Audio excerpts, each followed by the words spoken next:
देशाच्या सीमेवर शत्रूशी दोन हात करणाऱ्या सातारा जिल्ह्यातील एका जवानाचा सुट्टीवर असताना अपघाती मृत्यू झाल्याची हृदयद्रावक घटना घडली आहे।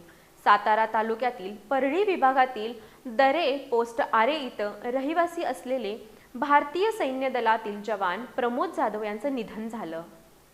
देशाच्या सीमेवर शत्रूशी दोन हात करणाऱ्या सातारा जिल्ह्यातील एका जवानाचा सुट्टीवर असताना अपघाती मृत्यू झाल्याची हृदयद्रावक घटना घडली आहे। विशेष म्हणजे त्यांच्या निधनानंतर अवघ्या काही तासातच त्यांच्या पत्नीनं एका गोंडस मुलीला जन्म दिला।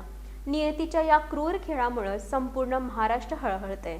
जवान प्रमोद जाधव हे भारतीय सैन्य दलात कार्यरत होते।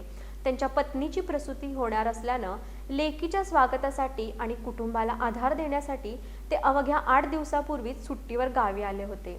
साताऱ्यात त्यांचा दुर्दैवी अपघात झाला, ज्यात त्यांचा जागीच मृत्यू झाला।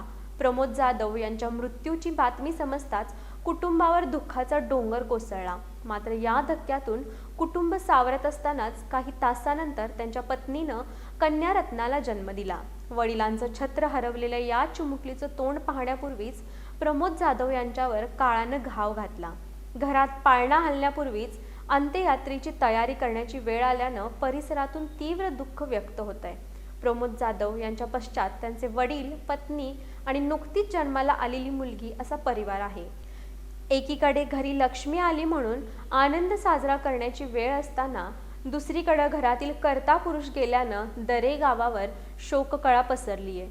साताऱ्यासह कोल्हापूर जिल्ह्यातही या घटनेची पडसाद उमटले असून सोशल मीडियाच्या माध्यमातून या वीरपुत्राला श्रद्धांजली अर्पण केली जाते।